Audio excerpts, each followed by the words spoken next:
Manish sir, sir Manish sir, हाँ sir, आवाज आ आवाज रही आ रही है सर, आवाज आ रही है सर। है? Okay okay okay okay okay. So this is my topic, history of the thermodynamics and its important in our life. Myself, Dr. Ashish Kumar Raman. I am the assistant professor in the mechanical department in Government Engineering College, Buxar, Bihar. I know that all students are more comfortable in the Hindi language, so I want to talk in Hindi with English as for requirement. Now, introduction of the thermodynamics. Why the thermodynamics? क्या जरूरत है हमें thermodynamics को समझने के लिए? क्या जरूरत है पड़ रहा है? इन चीजों को समझने के लिए, थर्मोडायनामिक्स को समझने के लिए हमें कुछ पीछे की बातों को समझना जरूरी है। कहता है कि हमारे लाइफ में, ह्यूमैनिटी में, मानवता में कुछ ऐसी रिवॉल्यूशन हुई है जो हमारे मानवता की डायरेक्शन को चेंज किया है। इन द लास्ट 10,000 ईयर कुछ ऐसे दो बार ऐसे हमारे रिवॉल्यूशन हुए हमारे मानव सभ्यता में जो कि हमारी पूरी लाइफ को चेंज कर दिया। पहला रिवॉल्यूशन तब हुआ मानव सभ्यता में जब हमें ये बात पता चला कि we can grow our food, जब हम लोग फूड को अपने से उपजा सकते हैं और हम अपना खाना खुद बना के खा सकते हैं। क्योंकि इसके पहले जो मानवता थी वो वेरिएबल के रूप में काम करती थी, जंगलों में घूमते थे, शिकार करते थे और अपनी जिंदगी यापन करते थे।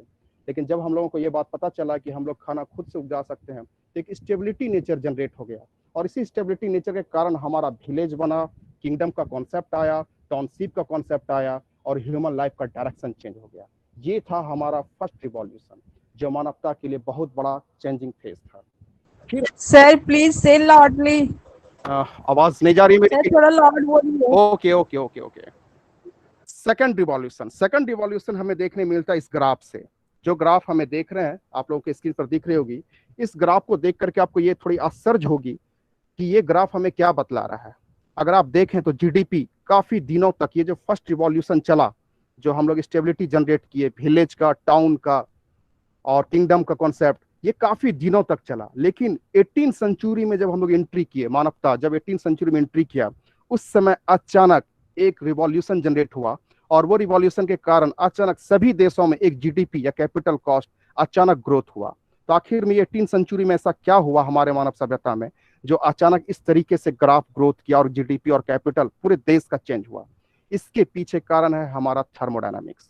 क्यों इसके पीछे कारण है? इसका लॉजिकली ये है कि हम लोग 18 सेंचुरी में अराउंड 18 सेंचुरी में we find out perform the work using the heat. मतलब हम लोगों ने ये बात समझ लिया, जिस हीट से हम लोग सिर्फ 18वीं सदी से पहले ये बात समझते थे कि हम सिर्फ हीट से लाइट और खाना पका सकते हैं, उसी हीट को हम लोग कई वर्क में यूज ले सकते हैं। और ये कहानी स्टार्ट हुई थी 18 सेंचुरी से।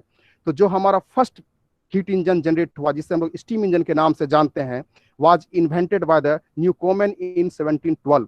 1712 ईस्वी में न्यूकोमेन साहब ने एक स्टीम इंजन बनाया और उस समय हम लोग हीट को वर्क में लेना स्टार्ट किया। लेकिन it was surprise thing for human life. ये बहुत ही ह्यूमन के लिए सरप्राइज थिंग थी कि वी डोंट नो, हमें नहीं पता था कि हीट किसे कहते हैं और स्टीम इंजन किस तरीके से काम करता है। इनफैक्ट हम लोग 1712 से न्यूकोमेन साहब ने जब स्टीम इंजन बनाया तो उसके बाद हमने 100-150 साल तक स्टीम इंजन को यूज किया, फिर भी हमें ये बात समझ में नहीं आ रही थी कि हीट क्या चीज होती है और स्टीम इंजन वर्क कैसे कर रहा है। अगर हम ये बात आप लोगों को थोड़ी देर के लिए बोलें और आप लोग ये चीजों को इमेजिन कीजिए, जस्ट इमेजिन, एक बार आप लोग इमेजिन कीजिए कि अगर हम लोग हीट इंजन को आउट कर दें अपने लाइफ से या सोचना छोड़ दें तो हमारे लाइफ में क्या होने वाला है। ना हमारे पास कार होगी, ना हमारे पास ट्रेन होगी, ना हमारे पास प्लेन होगा, ना हमारे पास इलेक्ट्रिसिटी होगी। अगर जितनी भी चीजें आप यूज कर रहे हैं, ये फैसिलिटी आपके पास अभी बिल्कुल समाप्त हो जाएगी और फिर वही लाइफ हमारी कहाँ बैक हो जाएगी? मिडिवल एज में। क्यों ऐसा कर रहे हैं? आज से आप सोच के देखिए, इमेजिन करके देखिए। हमारे राजा महाराजाओं की बात करते हैं। राजा महाराजाओं के पास ना तो उस समय प्लेन था, ना तो ट्रेन थी, ना तो हवाई जहाज था, ना कोई सुविधा नहीं थी, ना घरों में एसी यूज करते थे। लेकिन आज हम लोग जिस फेज में जी रहे हैं, यहाँ पर हमारी सारी फैसिलिटियां हैं। ऐसा क्यों? ऐसा इसलिए क्योंकि हम लोगों को ये बात समझ में आ गया कि क्या हम हीट को क्या किसी और काम में ला सकते हैं। और हाँ, वो आंसर था कि हीट को हम कई जगह पे यूज करना स्टार्ट किया और वो था हमारा वर्क। तो शायद आई थिंक आप लोग को ये बात समझ में आ रहा होगा कि हमारा थर्मोडायनामिक्स कितना इंपॉर्टेंट रोल निभाया हमारे इस ह्यूमैनिटी के लिए। सेकंड में जब हम लोग हीट कैन बी नो, हम लोगों को पता चल गया कि हम लोग हीट को वर्क में कन्वर्ट कर सकते हैं और उसको हम लोग यूज कर सकते हैं। ये कहानी थी 1712 की। लेकिन इन चीजों को जब हम लोग आगे चलकर पढ़े और इन चीजों को गहराई से समझे, यह 1940 ईस्वी में 1840 में हम लोग जाके समझ में आया कि हीट क्या चीज होती है और हीट का कॉन्सेप्ट क्या होता है। और इसी जर्नी को, इसी कॉन्सेप्ट को, मतलब 70 to 12 to 18 to 14 एज के बीच के एज को हम लोग क्लासिकल थर्मोडायनामिक्स के नजरिया से जानते हैं। इसी बीच में हमारा थर्मोडायनामिक्स ग्रोथ किया है और इसी थर्मोडायनामिक्स को हम लोग अच्छी तरीके से समझकर इस हीट को हम लोग कई डिफरेंस वर्क में काम करना स्टार्ट किए। It all they start with the steam engine. ये क्वेश्चन है कि what is the maximum efficiency of A steam engine. ये हमारे दिमाग में उस समय तक क्वेश्चन चल रहा था कि हमने स्टीम इंजन बनाया और इस स्टीम इंजन को यूज करना भी स्टार्ट कर दिया, बट क्या ये स्टीम इंजन परफेक्ट इफिशिएंसी के साथ काम कर रहा है, ये अभी भी हमारे दिमाग में क्वेश्चन चल रहा था। और हम लोग साइंटिस्ट लोगों ने इस चीज़ों को सॉर्ट आउट करने के लिए कई ऐसे साइंटिस्ट आए जो इनका योगदान दिया और इस चीज़ों पर वर्क किए। Now the some scientist discover the fundamental law of nature applicable to all events. Now अभी सबसे पहले हम लोग ये बात समझेंगे थर्मोडायनामिक सब्जेक्ट। ये थर्मोडायनामिक सब्जेक्ट को क्या इसका नोमेनक्लेचर में कुछ छुपा हुआ है? बिल्कुल छुपा हुआ है। थर्मो का मतलब होता है एनर्जी और डायनामिक्स का मतलब होता है ट्रांसफॉर्मेशन। कहने का मतलब एनर्जी को आप देखते हैं तो एनर्जी हमारे पास दो फॉर्म में होता है, एक स्टोर और दूसरा हमारा फ्लोइंग कंडीशन में।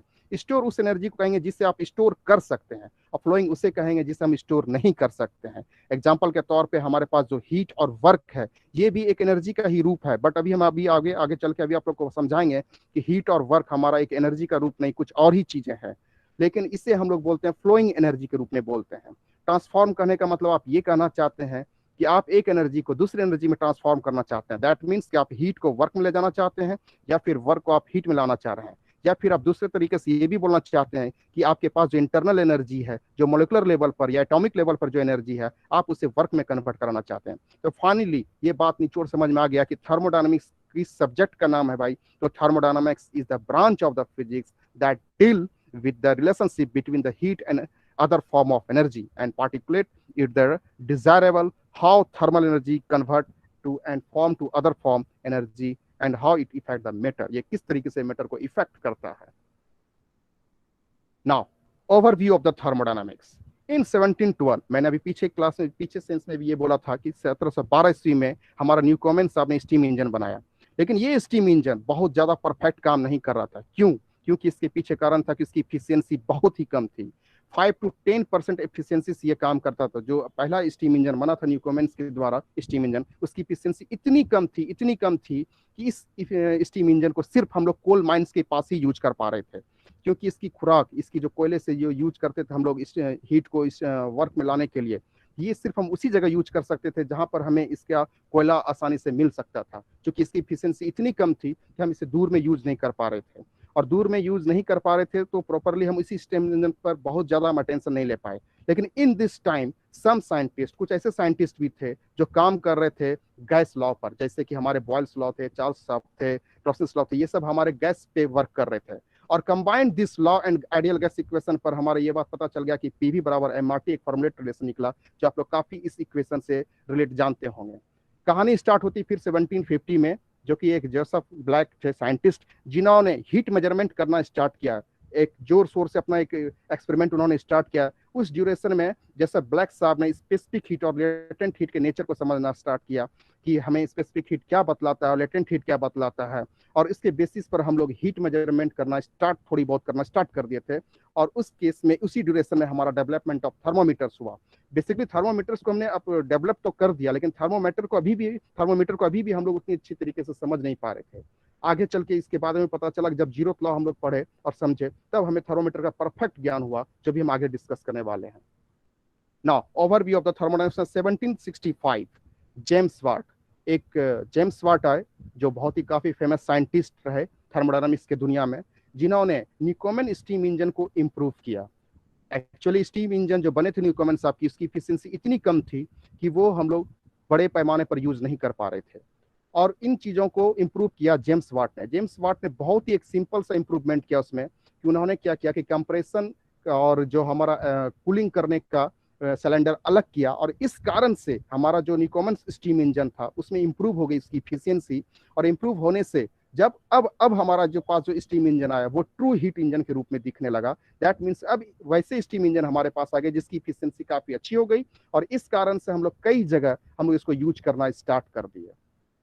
और जब ये स्टीम इंजन को हम लोग बड़े पैमाने पे यूज करने लगे, अराउंड 100-150 साल तक स्टीम इंजन को यूज किए, फिर कुछ ऐसी घटना घटी जिसमें से एक साइंटिस्ट हमारे पास आए, सादिक कार्नोट, काफी फेमस साइंटिस्ट हैं और इसे हम लोग फादर्स ऑफ थर्मोडायनामिक्स भी बोलते हैं, जिनके एज है 1824 में इन्होंने ये अपना योगदान दिया। बेसिकली ये जो हमारे सादिक कार्नोट साहब थे, ये French mechanical engineer in the French army में थे, मिलिट्री साइंटिस्ट थे एंड फिजिक्स थे, and it describe it also known as the father of the thermodynamics, इसे हम लोग फादर ऑफ थर्मोडायनामिक्स भी बोलते हैं। इसका एक बहुत ही मासूम सा प्यारा सा क्वेश्चन था सभी साइंटिस्ट लोगों से। इन्होंने पूछा कि बताओ भाई, ये जो स्टीम इंजन जो हम लोग बड़े पैमाने पे यूज करना स्टार्ट किए, तो आखिर में ये स्टीम इंजन किस प्रिंसिपल पे काम करता है और कैसे हम लोग इस स्टीम इंजन की इफिशियंसी को बढ़ा सकते हैं, इसकी परफॉर्मेंस हम कैसे बढ़ा सकते हैं। तभी हमारे जो सादिक कार्नोट साइंटिस्ट थे, उन्होंने कार्नोट साइकिल को बनाया और उन्होंने एक बहुत ही कंक्लूडेड बात बोला कि हमारे किसी भी स्टीम इंजन की जो इफिशियंसी होती है, वो मैक्सिमम जो होती है, वो सिर्फ हमारा टेम्परेचर डिफरेंस पे डिपेंड करता है कि आपके पास जो दो टेम्परेचर डिफरेंस है किसी भी स्टीम इंजन में, वो कितनी ज़्यादा मैक्सिमम है, उसी रिस्पेक्ट में हमारा जो है बेसिकली रूप से स्टीम इंजन काम करता है। ये सादिक कार्नोट का बहुत ही बड़ा योगदान था हमारे इस थर्मोडायनामिक्स की दुनिया में। उसके बाद हमारे 1814 में एक आए साइंटिस्ट जिसका नाम था, हम लोग निक में जूल साहब बोलते हैं। जूल साहब, आप लोगों को पता होगा कि फर्स्ट लॉ ऑफ थर्मोडायनामिक्स, जिसको हम लोग कंजर्वेशन ऑफ एनर्जी के नाम से भी जानते हैं। तो जूल साहब ने एक एक्सपेरिमेंट किया 1840 में। जूल, उनके साथ में कुछ और भी साइंटिस्ट थे, जैसे मेयर थे, कोलैंड थे, अदर्स और भी थे। तो इन्होंने एक कॉन्सेप्ट जनरेट किया जूल साहब ने, जिसका नाम था एनर्जी क्रिएटेड। भाई, इन्होंने एक एनर्जी के बारे में एक नए कॉन्सेप्ट को दिया कि energy can never be create and can never be destroyed, it only for the transform one phase two the another phase. ये जूल का एक बहुत बड़ा योगदान था। This is the first law of the thermodynamics. यहाँ से हमारी स्टार्ट होती है एनर्जी का concept. Mystery of heat finally solve. हमारी जो हिस्ट्री मिस्ट्री थी कि हीट आखिर में है क्या, ये सॉल्व हुआ 1840 में। और नाउ इसी बेसिस पर जूल साहब ने एक बातें और भी बोला कि उन्होंने ही कहा कि heat is work and work is heat. That means कि हीट ही हमारा वर्क है और वर्क ही हमारा हीट है। तो हीट एंड वर्क बोथ, भाई हीट ही वर्क है, वर्क ही हीट है, तो आखिर में दोनों में क्या अंतर है। तो नॉर्मली हम लोग जो अभी तक जो पढ़ाई करते होंगे, आप लोग को ये कई को पता होगा कि हम लोग कई बार पूछते हैं कि हीट किससे कहते हैं, वर्क किससे कहते हैं, तो आप लोग फाइनली बोलते हैं कि heat is the form of energy, work is the form of the energy के रूप में आप लोग डिफाइन करते हैं। बट नहीं, हीट और work both are the mode of transfer of energy.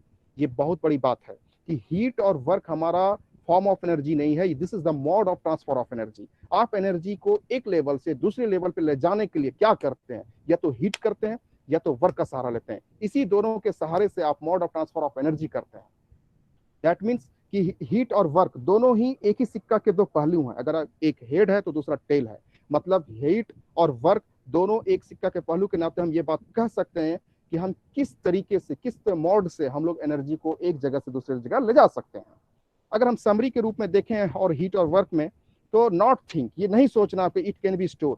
ना तो आप हीट और वर्क को स्टोर कर सकते हैं, it never be possibility, means it never be store. ये कभी आप स्टोर कर ही नहीं सकते हैं। आपके पास मान लीजिए कोई चीजें हैं और आपने कोई काम किया और उसमें एनर्जी आई, तो आप उससे उस मास बॉडी से आप नहीं पूछ सकते हो कि बताओ भाई तुम्हारे पास जो हीट के, तुम्हारे में हीट कितना और तुम्हारे में वर्क कितना है, आप नहीं बता सकते, क्योंकि हीट और वर्क ट्रांजिशन फेज में दिखता है, इसे आप स्टोर नहीं कर सकते हैं। Second, heat and work both are the not energy. ये एनर्जी नहीं है, ये mode of transfer of energy है। वे एनर्जी कैन बी गेन और लॉस। आप, ये एक तरीका है जिससे हीट और वर्क से आप किसी में एनर्जी को डाल सकते हो या निकाल सकते हो, आप इसमें स्टोर कर सकते हो या लॉस कर सकते हो। ये तरीका हीट और वर्क के द्वारा, आप उसमें स्टोर नहीं कर सकते हो। वंस एनर्जी गेन और lost, object can be distinct between them. हमने बोला कि एनर्जी गेन और लॉस कर सकते हैं आप किसी डिस्टिंक्ट बिटवीन ऑफ देम में से। नाउ अब कुछ एग्जांपल के आधार पर हम लोग समझते हैं कि भाई आखिर में तब ये अगर वर्क ही हीट है और हीट ही हमारा वर्क है, आपने अभी जस्ट हमने बोला कि अभी सिक्के का दो पहलू है, हीट और वर्क दोनों एक ही सिक्के का दो पहलू है, और दोनों का काम एक ही है कि वो एनर्जी को हमारा क्या करता है भाई, ट्रांसफॉर्म करता है, एक जगह से दूसरी जगह ले जाने के लिए यूज करते हैं। तो फिर आखिर में बेसिक अंतर क्या है फिर, क्यों हमने वर्क और हीट को अलग अलग समझना पड़ता है, क्यों पढ़ना पड़ रहा है थर्मोडायनामिक्स में, क्यों एक जगह हम लोग डी की वैल्यू निकालते हैं और एक जगह हम लोग डी की वैल्यू निकालते हैं। तो बेसिक अंतर है, जब हम लोग इन चीजों को माइक्रोस्कोपिकल लेवल व्यू से देखते हैं वर्क और हीट को, तो हमें ये बात समझ में आता है कि work is order in motion. मतलब जब हम किसी चीजों को वर्क को करते हैं, वो ऑर्डर इन मोशन में दिखता है।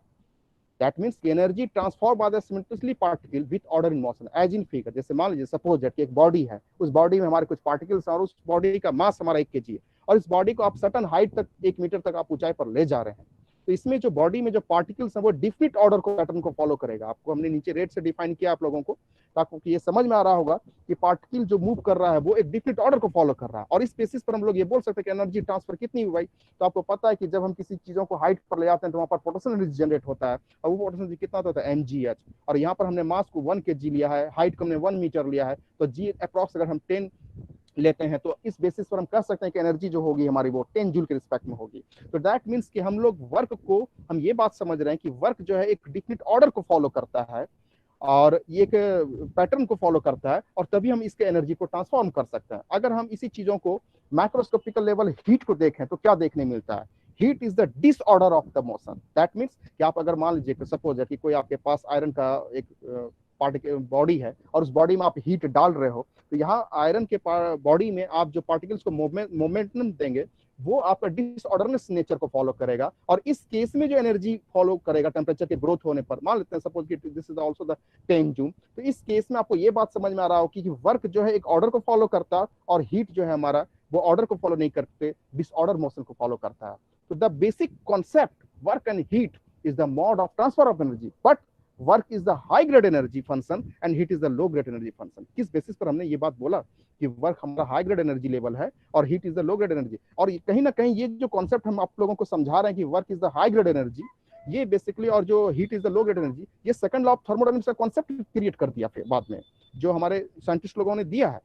तो कहना सिंपली मीनिंग में ये था कि वर्क जो है ऑर्डर को फॉलो कर रहा है और हीट जो है हमारा ऑर्डर को फॉलो नहीं कर रहा है। ये बेसिक अंतर है जब हम माइक्रोस्कोपिक लेवल पे देख रहे हैं। लेकिन अगर माइक्रोस्कोपिक लेवल पर नहीं देख रहे हैं तो हम ये सिंपल मीनिंग में कह सकते हैं कि heat is work and work is the heat also. Now basic concept different topics in the thermodynamics. कई बार हम लोग थर्मोडायनामिक्स में बहुत चीजें पढ़ते हैं, जैसे पीवी डायग्राम पढ़ते हैं, टीएस डायग्राम पढ़ते हैं, स्टूडेंट पढ़ते हैं या कई और भी जगह से हम लोग नॉलेज लेते हैं, लेकिन फिर भी ये चीजें हम लोगों को नहीं समझ में आता आखिर में क्यों पीवी डायग्राम पढ़ते हैं, क्यों टीएस डायग्राम पढ़ते हैं। आप देखें तो हर जगह कार्नोट साइकिल से लेकर के auto cycle, diesel cycle, dual cycle, Brayton cycle, बेलकॉनमैन साइकिल, कई जगह हम लोग पीवी और टीएस डायग्राम ड्रॉ करते हैं। अगर हम पूछें कि आपसे बताओ भाई क्यों हम पीवी और टीएस डायग्राम को ड्रॉ करना चाहते हैं, क्या पीछे इसके कारण है, तो हमें शायद कुछ नहीं पता चलता, लगता कि यार पीवी डायग्राम रहता है हम लोग रिप्रेजेंट कर दो, लेकिन इसके पीछे भी एक कहानी छुपा हुआ है। क्या? PV diagram gives the idea of the work by graphical method, उसी तरीके से TS diagram gives the idea of the heat by the graphical method से। जब आप किसी थर्मोडायनामिक्स में पीवी और टीएस डायग्राम ड्रॉ करते हैं ना, तो आप ये बात बताना चाहते हो कि पीवी डायग्राम में जो ग्राफ बन रहा है, जो एरिया फॉर्मेशन हो रही है, वो हमें वर्क के बारे में बतलाता है, और टीएस डायग्राम में हमें हीट के बारे में बतलाता है। इसीलिए आप जितनी भी तरीके का साइकिल उठाते हैं, चाहे वो आप ऑटो साइकिल पढ़ते हो, चाहे आप डीजल साइकिल पढ़ते हो, चाहे आप कार्नोट साइकिल पढ़ते हैं, क्यों ना आप डिफरेंट साइकिल पढ़ते हो, सभी जगह पीवी और टीएस डायग्राम ड्रॉ करते हो। और नॉर्मली हम लोग पूरी थर्मोडायनामिक्स में यही तो काम कर रहे हैं, वर्क को हीट में और हीट को वर्क में कर रहे हैं। तो भाई अगर कोई ऐसी तरीका पता चल जाए जो मैथमेटिकल के अलावा भी तरीका है, जिससे हम लोग ये बात समझ लें कि वर्क कहाँ कितना हो रहा है और कहाँ पर हमारी कितनी हीट हो रही है, तो वो हमारे लिए बहुत इजी हो जाएगा। और वो तरीका है हमारा ग्राफिकल मेथड। और ग्राफिकल मेथड में हम लोग या तो पीवी डायग्राम को पकड़ते हैं या तो टीएस डायग्राम को। हम चाहते तो और भी डायग्राम पकड़ सकते थे, टेम्परेचर और वॉल्यूम के बीच में देख सकते थे, प्रेशर और टेम्परेचर के बीच में ग्राफ देख सकते थे। तो आखिर में प्रेशर और टेम्परेचर के बीच में ग्राफ क्यों नहीं लेते हैं? नॉर्मली क्यों हम पीवी डायग्राम ही ड्रॉ करते हैं, क्यों हम टीएस डायग्राम ही ड्रॉ करते हैं, क्यों और किसी और के बीच में हम ग्राफ क्यों नहीं देखते हैं? क्योंकि पीवी, प्रेशर और वॉल्यूम, आपको पता है कि जो हमारे थर्मोडायनामिक्स में वर्क होते हैं वो this is the multiplication of the pressure और वॉल्यूम।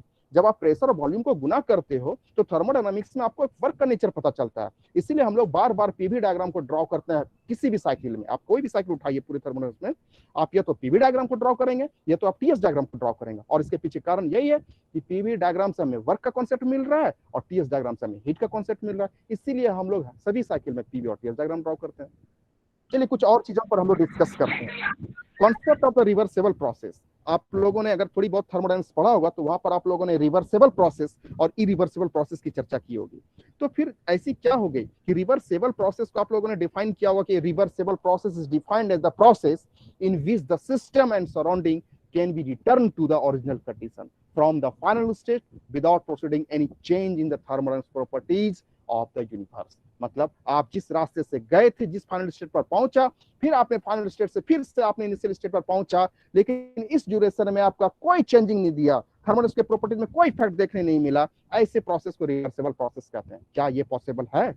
क्या ऐसी कोई प्रोसेस संभव है कि दुनिया में रिवर्सेबल हो? नहीं, इम्पॉसिबल। क्योंकि आपको पता है कि हमारे पास एक ऐसी एलिमेंट है, ऐसी फिजिकल पैरामीटर है जो रिस्पॉन्सिबल है कि ऐसा होने नहीं देगा, वो है हमारा फ्रिक्शन। कहीं ना कहीं आप जिस जगह पर भी, जिस तरीके से भी आप प्रोसेस को चेंज करेंगे, वहां पर फ्रिक्शन एक्टिंग होगी और हीट लॉस होगा, टेम्परेचर चेंज होगी, और इस केस में थर्मल प्रॉपर्टीज भी, बिहेवियर चेंज हो जाएगा। तो फिर जब ऐसी प्रोसेस संभव ही नहीं है, रिवर्सेबल हो ही नहीं सकता है, तो पूरी थर्मोडायनामिक्स में रिवर्सेबल प्रोसेस पढ़ने के पीछे क्या लॉजिक है, क्यों पढ़ना चाहते हैं आप? देखिए तो हमने क्या बोला कि reversible process is ideal process. ये आइडियल प्रोसेस है, मतलब हाइपोथेटिकल प्रोसेस है, इमेजिनरी प्रोसेस है, रियल बात है ही नहीं है। तो फिर जब ये इमेजिनरी प्रोसेस है, आइडियल प्रोसेस है, तो आखिर में रिवर्सिबल प्रोसेस को पढ़ने के पीछे क्या लॉजिक है, क्यों पढ़ना चाहते हैं रिवर्सिबल प्रोसेस? आपको पता है कि all process in real world are irreversible. आप इंपैक्टिव एग्जांपल के तौर पर बोलते हैं, जैसे हमारी एज बीत रही है कि भाई हमारी एज 10 साल थी, 12 साल है, 15 साल है, 16, क्या आप फिर से 10 साल की एज में जा सकते हो? नहीं जा सकते, इम्पॉसिबल वाली बात है। तो कहने का सिंपल मीनिंग ये है कि जब आप रिटर्न नहीं हो सकते जिस इनिशियल स्टेट पर, तो फिर वो रिवर्सिबल हो ही नहीं सकता। तो पूरी की पूरी कायनात में जितनी भी प्रोसेस घट रही है ना, सब ये रिवर्सिबल प्रोसेस को फॉलो कर रहा है। तो फिर आखिर में हमने थर्मोडायनामिक्स में ये रिवर्सिबल प्रोसेस का कॉन्सेप्ट लाया क्यों? क्या जरूरत पड़ गई रिवर्सिबल को, जबकि पूरी दुनिया में रिवर्सिबल प्रोसेस को फॉलो कर रहा है? सो व्हाई बदर, क्यों इतनी टेंशन ले रहे हैं हम? रिवर्सिबल प्रोसेस कर रहे हैं। We can not plot a continuous graph. हम लोग ग्राफ ही ड्रॉ नहीं कर सकते हैं for a reversible process on the PV diagram या अदरवाइज टीएस डायग्राम। अगर हमारा प्रोसेस इरिवर्सेबल हो, अगर हमने मान लिया कि जो भी प्रोसेस कर रहे हैं, चाहे वो आइसोथर्मल प्रोसेस हो, आइसोकोरिक प्रोसेस हो, आइडियाबैटिक प्रोसेस हो, पॉलीट्रॉपिक प्रोसेस, जो भी प्रोसेस आप मान रहे हो, अगर उसको ग्राफ में रिप्रेजेंट करना है, पीवी डायग्राम ड्रॉ करना है या फिर टीएस डायग्राम ड्रॉ करना है, तो आपको वो प्रोसेस रिवर्सेबल ही मानना होगा। अगर आप उसे रिवर्सेबल मानते हैं, कंसीडर करके आप उसको ग्राफ बनाते हैं, तो आप उसे ग्राफ ड्रॉ ही नहीं कर सकते हैं। क्यों? क्योंकि डोंट नो प्रेशर एंड या temperature at all point associate with the volume. जो आप पीवी डायग्राम ड्रॉ करते हैं, उस केस में आप हर पॉइंट पर प्रेशर और वॉल्यूम के बीच में एसोसिएट नहीं कर पाइएगा कि यहाँ पर हमारा प्रेशर क्या होगा, यहाँ पर हमारा वॉल्यूम क्या होगा। एज फॉर जो हमने फिगर में रिप्रेजेंट किया है, कि दैट मीन्स कि system passes from the equilibrium state initial to the equilibrium state final state through the series of the non equilibrium state. मतलब कहने का मतलब सिंपल मीनिंग में कि जब हम इनिशियल पॉइंट से किसी फाइनल पॉइंट पर जाते हैं, और इस चेंजिंग ऑफ प्रॉपर्टीज को हम लोग बोलते हैं कि दैट इज द प्रोसेस, ये हमारा प्रोसेस कहलाता है। तो जब आप इनिशियल से किसी फाइनल पॉइंट पर जाते हैं, तो ऐसे केस में इनिशियल से फाइनल के केस में जाने में आप कई पॉइंट से गुजरते हैं, वो जो हमारा नॉन इक्विलिब्रियम स्टेट होता है। जब नॉन इक्विलिब्रियम स्टेट होती है, तो नॉन इक्विलिब्रियम केस में ना तो आप प्रेशर को डिफाइन कर सकते हैं, ना ही आप वॉल्यूम को डिफाइन कर सकते हैं। आपको पता है कि आप लोग, इतनी तो बेसिक बात आप लोगों को सभी को पता होगा कि भाई हमारे पास जब भी हम किसी चीजों का ग्राफ खींचते हैं, तो हर पॉइंट का, हर लाइन का हमें कोऑर्डिनेशन सिस्टम पता होना चाहिए।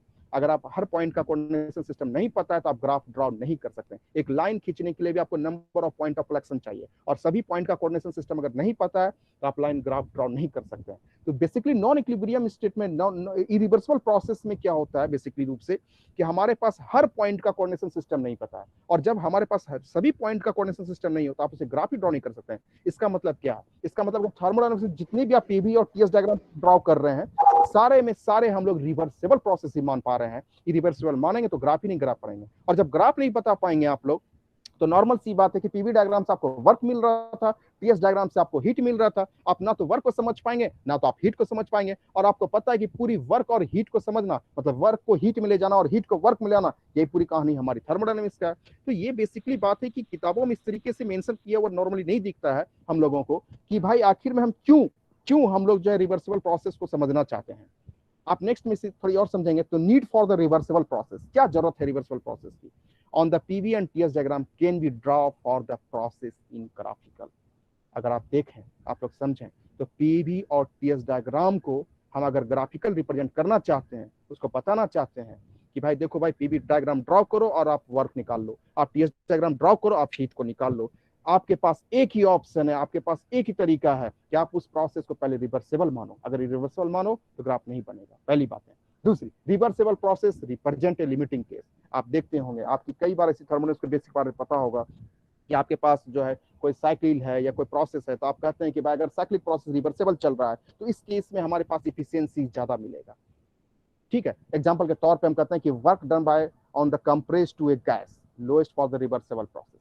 अगर आप किसी चीजों को कंप्रेस कर रहे हैं, तो उस केस में सबसे मिनिमम वर्क लगेगा वो अगर आप प्रोसेस रिवर्सेबल मानेंगे तभी आपका वो मिनिमम होगा। अदरवाइज अगर इरिवर्सेबल मानते हैं तो उस केस में आपके पास फिर वर्क टन जो होगा वो ज्यादा करना पड़ेगा।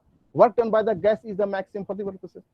अगर आप किसी चीज को एक्सपेंड कर रहे हैं, मान लीजिए सपोज आपके पास आईसी इंजन है, आप कंब्यूशन प्रोसेस कराते हैं, फ्यूल बर्न होती है, और फ्यूल बर्न होने के कारण जो प्रेशर जनरेट होता है वो प्रेशर आपके पिस्टन पे लगता है, और पिस्टन उसके कारण से कभी जो है दो डेड सेंटर के बीच में रोटेट करना करता है, रोटेटिंग मोशन को फॉलो करवाता है।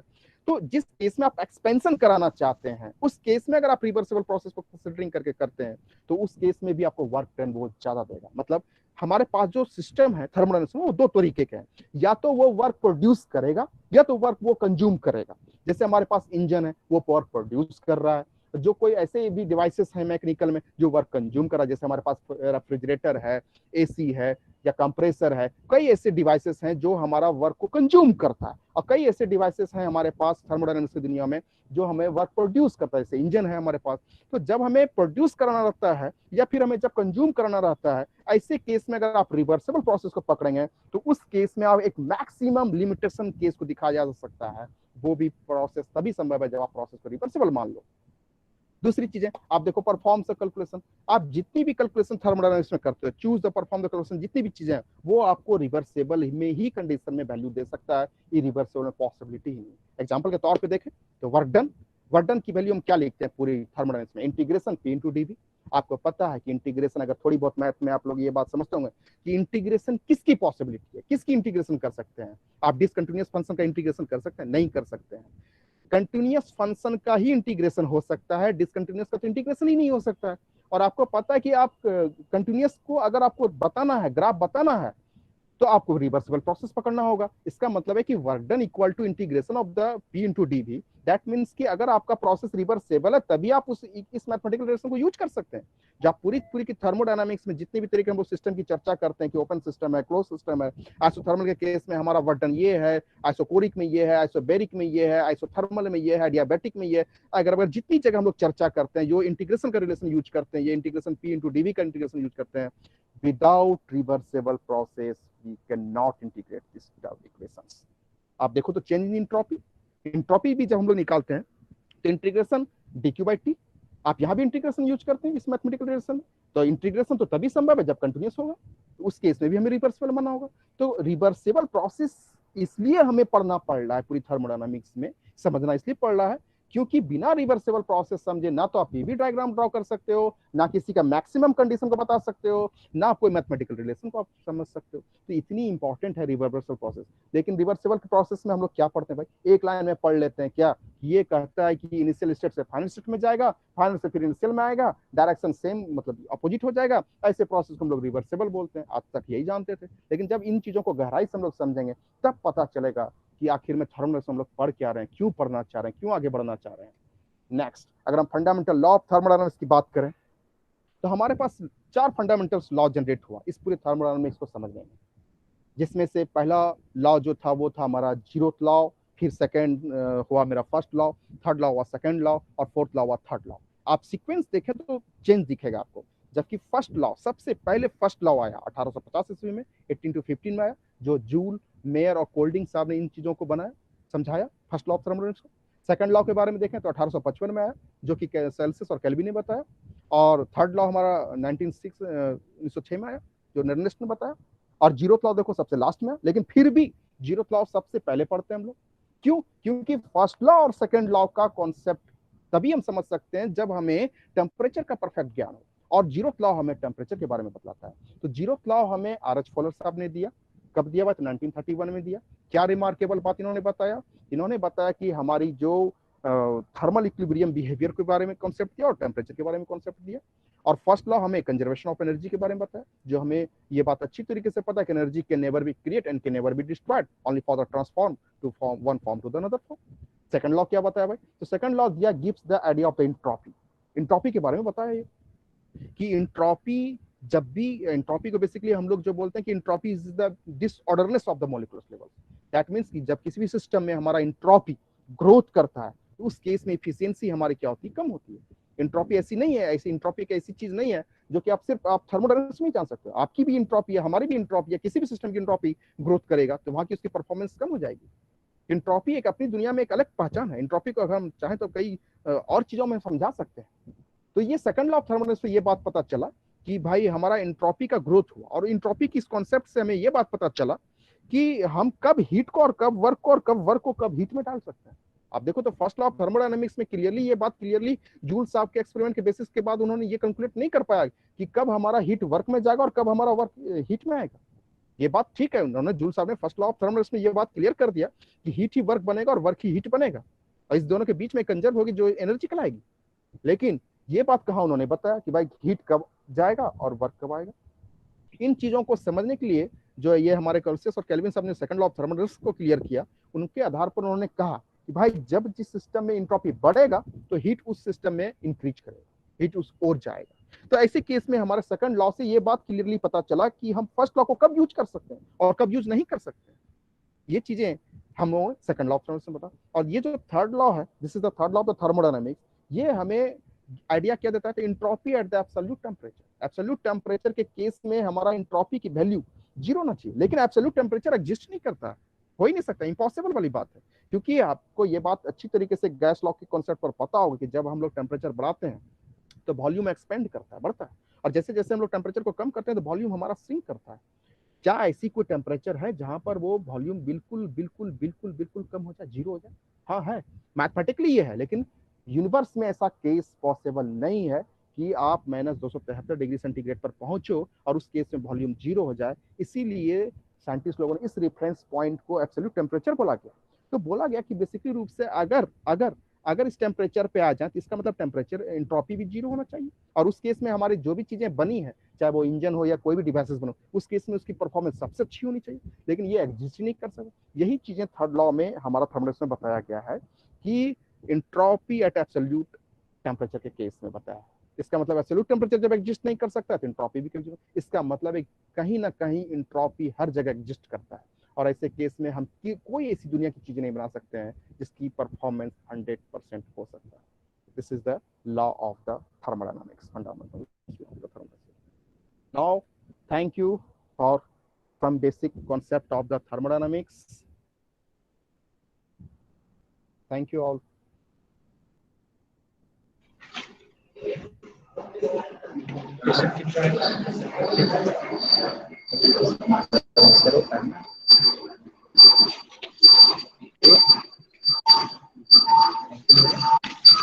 Thank you so much, sir. Thank you so much, Dr. Ashish Kumar Raman, sir, for giving your precious time for us. आवाज आ रहा है आवाज। Hello. Thank you so much, Dr. Ashish Kumar Aman, sir, for giving your precious time for us. We also invite you. Hello. I'm audible? Yeah. Clear, sir. Yes, Sir, your voice is coming clearly, sir. Sir, mute कीजिए, sir. And also thanks our honorable principal, sir, and all the participants to give your precious time. We hope you enjoyed and understood about importance of thermodynamics in our daily life. We also invite you to fill out the feedback form to let us know about what you thought about the program and what topic we should cover in the future. So open your chat box and fill the feedback form. Thank you so much. Thanks again. Thank you, sir. Thank you. आप लोग feedback form आप लोग को भर कर leave करना है। Feedback form सभी को फिल करना बहुत ही जरूरी है, इट्स इम्पॉर्टेंट। फीडबैक फॉर्म आपके चैट बॉक्स में दिया गया है, आप लोग जाइए और फीडबैक फॉर्म को फिल कीजिए। Thank you. Thank you Aman sir. Thank you, sir. Thank you.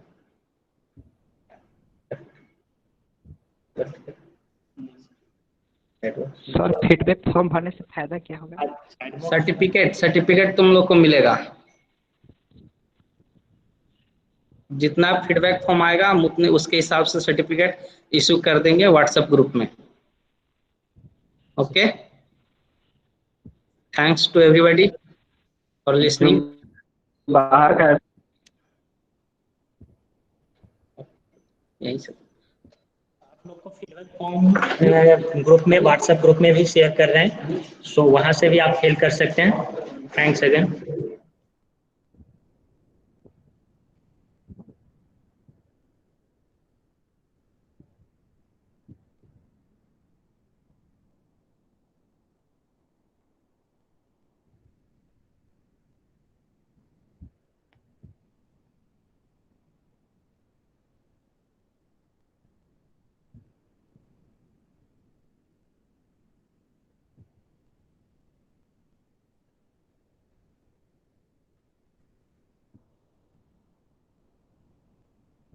Manish चलेगी।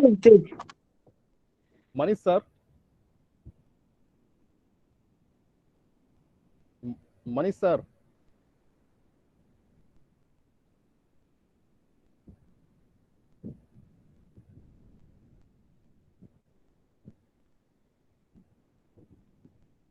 सर पीडीएफ प्रोवाइड कर दीजिएगा ग्रुप में। पीडीएफ? यस सर, जो पढ़ाए। Okay okay. Thank. Feedback form fill करके आप लोग रिमूव हो सकते हैं ग्रुप से। फीडबैक फॉर्म फिल कीजिए और रिमूव होते जाइए। Thank you. Sir feedback form sir सिर्फ यहीं से होगा या फिर कहीं और से भी हो जाएगा? फीडबैक फॉर्म व्हाट्सएप ग्रुप में भी डाल दिया जाएगा, जो इनवाइट किया गया है, ऐसे चैट बॉक्स में भी डाल दिया गया है। Sir how would speak the उसमें क्या भरे सर? अब तुम देखो, तुमको जो जो इच्छा है भर दो। तो 4-5 तो ऐसे लिखा हुआ समझ में नहीं आ रहा है। Manish sir, Manish sir, sir बाद में भी तो भर सकते हैं। हाँ बाद में भी भर सकते हो, व्हाट्सएप ग्रुप में हम डाल देंगे, बाद में भी भर दीजिए। हाँ अमन सर बोलिए। ठीक है। हाँ बोले सर, रिकॉर्डिंग बंद कर दीजिए सर आप। अच्छा रिकॉर्डिंग बंद कर देते हैं, ठीक। हाँ, क्वालिटी इंप्रूव हो जाएगी। ठीक। हाँ अगेन सर, मेरे तरफ से प्रिंसिपल सर को थैंक्स बोलिएगा, बड़ा सा अपॉर्चुनिटी देने के लिए। सर उसमें क्या फिलअप होगा बताइए ना सर। तो यार जाओ तो खोलो के तो देखो। 5 स्टार दे दो, सब में हो जाएगा। दे दो, जिसका मन है वो दे दो।